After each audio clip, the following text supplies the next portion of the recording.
Tak banyak geng. Benda terhad ni.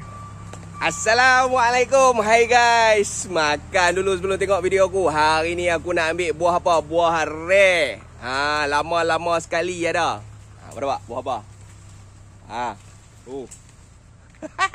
Okey. Tu dia tu. Merah menyala. Kalau nak post dia tak boleh ambil yang warna gelap. Lagi lembek.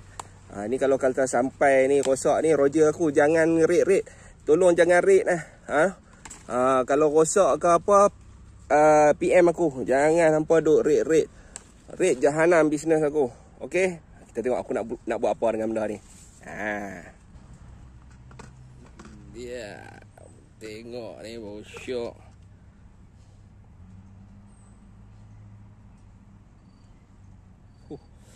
Berayak. Alamak. Kita buat apa? Kita layan apa? Kita layan dengan apa weh? Ni sengkuang kan? Dia ada manis. Kuah rojak pula dah kan? Apa nak kata? Tu lah mak.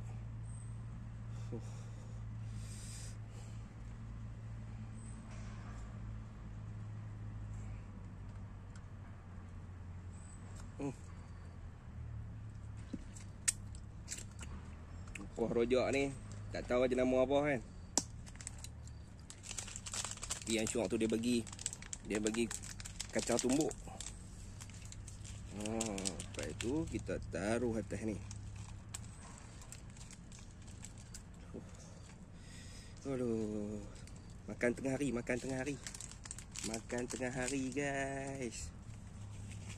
Tuh, nampak tu.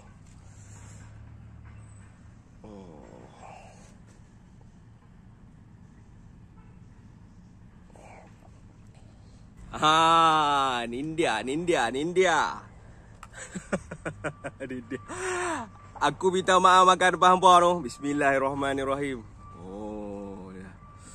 Dia kena buah rokam. Dia kena dengan kuah rojak. Ada nenas. Kalau ada nenas syok. Bismillahirrahmanirrahim. Memang masam.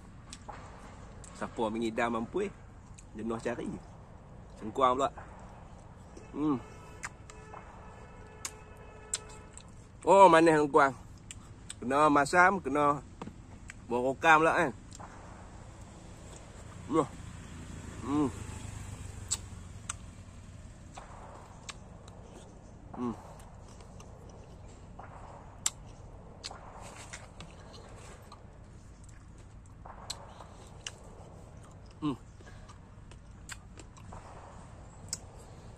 Okey geng. Alhamdulillah.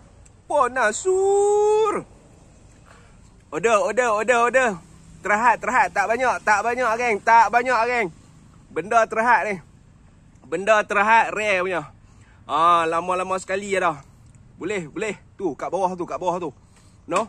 Kalau tak boleh bawah tu Roger aku. Okey, tak banyak.